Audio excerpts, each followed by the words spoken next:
Hello दोस्तों, नमस्कार। जैसा कि मैंने आपको बताया था कि हाँ, 27 अप्रैल को मैं आपके लिए जो लेकर आ रहा हूँ वो होगा एनसीईआरटी हमारे अतीत चैप्टर से लेसन 1, क्या, कब, कहाँ और कैसे। तो चलिए यहाँ पे हम लोग इस चैप्टर की जो मुख्य बातें हैं, जो मेन बातें हैं, उस पर डिस्कस करते हैं। तो सबसे पहले हम लोग देख सकते हैं यहाँ पे जो पहला पॉइंट है वो है लगभग 8,000 वर्ष पूर्व।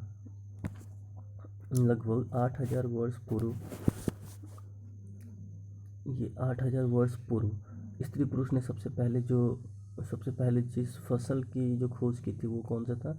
गेहूं और जौ जैसी फसलें उपजाना आरंभ किया था। अगले पॉइंट की ओर बढ़ते हैं। भेड़, बकरी और गाय, बैल ऐसे जानवरों को पालतू बनाना इंसान ने सबसे पहले शुरू किया था। और ये जो महत्वपूर्ण बिंदु है, यहाँ पे उत्तर पूर्व में गारो और मध्य भारत में विंध्याचल पर्वत सबसे पहले चावल उपजाया गया। तो यहाँ पे ध्यान रखने वाली बातें हैं। सबसे पहले जो कौन सी फसल उपजाई गई, तो चावल उपजाया गया। वो स्थान विंध्याचल के उत्तर में स्थित है।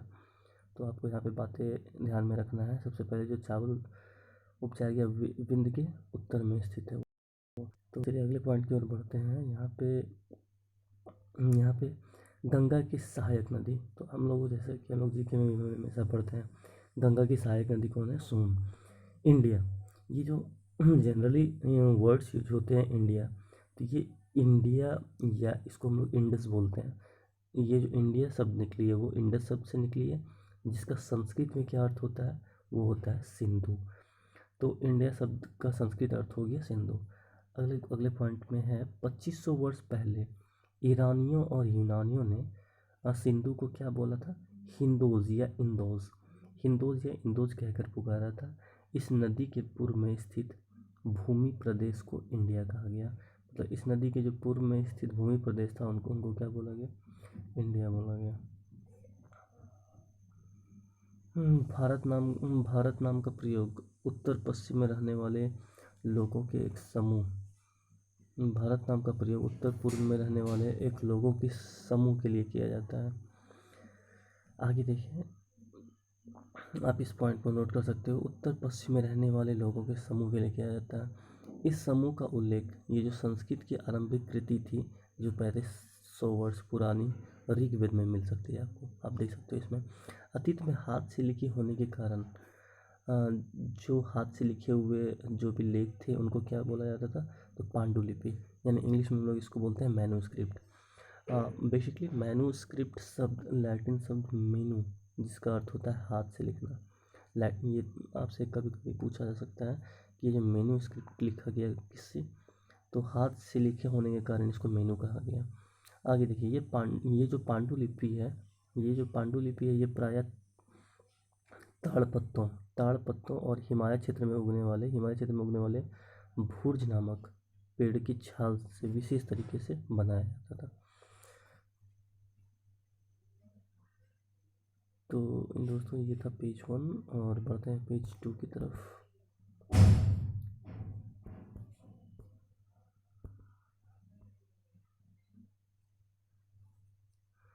अगला पॉइंट है महाकाव्य, कविता तथा नाटक, अन्य ग्रंथ, कई संस्कृत जबकि अन्य प्राकृतिक, ये प्राकृतिक और तमिल भाषा से ली गई है। प्राकृतिक भाषा का प्रयोग आम लोग करते थे। प्राकृतिक भाषा का प्रयोग जो होता था वो आम लोग करते थे। आगे देखिए, कई वस्तुएं अतीत में बनी और प्रयोग में लाई जाती हैं।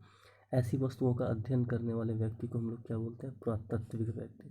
तो पुरातत्व का मीनिंग क्या हो गया? तो पुरातत्व का बेसिकली मीनिंग होता है पुरातत्व की सहायता से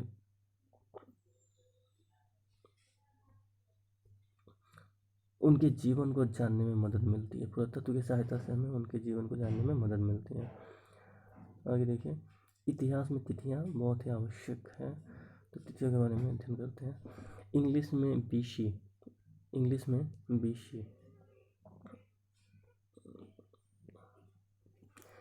में ये जो बीसी होती है, बीसी का तात्पर्य बिफोर क्राइस्ट है, यानी ईसा पूर्व। कभी कभी तिथियों को बेसिकली कभी कभी बुक्स में हम लोग तिथियों से पहले एडी हम लोग प्राय एडी हिंदी में इसको हम लोग इन ई भी लिखा पाते हैं।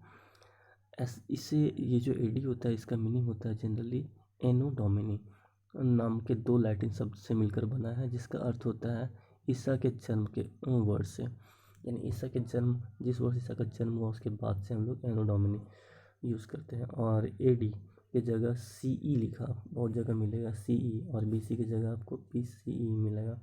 तो सीई का कॉमन अर्थ जो होता है ये कॉमन एरा, दैट मीन्स, और बी यहाँ पे लग गया तो before common era, before common era.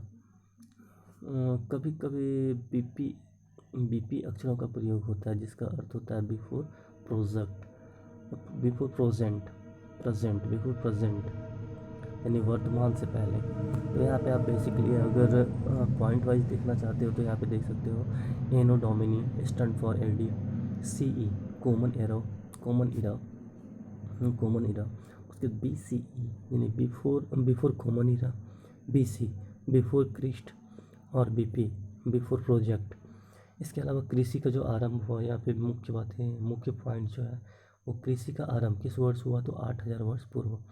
Sindhu घाटी सभ्यता का प्रथम नगर जो था वो कौन था, 4700 वर्ष पूर्व। गंगा घाटी मगध का बड़ा राज्य जो स्थापित हुआ तो वो किस वर्ष हुआ था, तो ये आप देख सकते हो ये 2500 वर्ष पूर्व। तो ये थे हमारे वीडियोस। उम्मीद करता हूँ आप सबों को ये वीडियो बहुत अच्छा लगेगा, और अगर आपको ये वीडियो अच्छा लग रहा है तो कृपया लाइक कर दें और इस चैनल को सब्सक्राइब कर लें, क्योंकि आपके सब्सक्रिप्शन और लाइक से मुझे पता चलेगा कि मैं सही दिशा में जा रहा हूँ कि नहीं। मेरे चैनल में बने रहने के लिए धन्यवाद। मिलते हैं अगले वीडियो में। Thank you.